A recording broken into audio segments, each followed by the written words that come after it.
कांग्रेस के 60 साल के दौर में कांग्रेस पार्टी ने मुस्लिम अक़लियत को सिर्फ वोट बैंक के तौर पर देखा। बीआरएस माइनॉरिटी सेल के प्रेसिडेंट अब्दुल वहाब ने कहा, उन्होंने वजाहत की कि केसीएम-सीआर के दौर में मुस्लिम अक़लियतों की तरक्की हुई और बीआरएस ने बमरासपेट मंडल मरकज़ में इंतखाबी मुहिम चलाई। कोरंगल में मुस्लिम अक़लियतों पर तवज्जो नहीं देने पर रेवंत रेड्डी को तनकीद का निशाना बनाया। इस प्रोग्राम में मंडल माइनॉरिटी सेल के सदर सलाम मोहिउद्दीन मुस्तफ़ा और दीगर ने शिरकत की। आज हम बमरासपेट में हेडक्वार्टर मंडल हेडक्वार्टर में आज डोर टू डोर कैनवसिंग की गई है।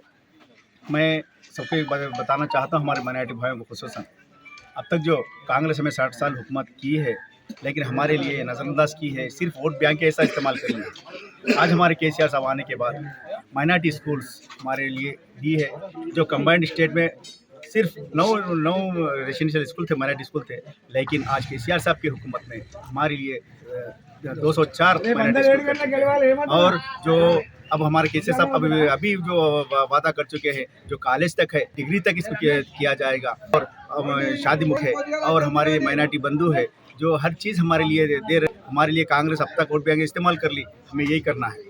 तो आज कई ज़माने से हमारे गुरुनाथ रेड्डी साहब जो तकब्बुर जो करते हैं, तकब्बुर ये करते हैं, कभी हमें रेड्डी साहब और हमारे रेवंत रेड्डी साहब सिर्फ वोट बैंक इस्तेमाल करते हैं।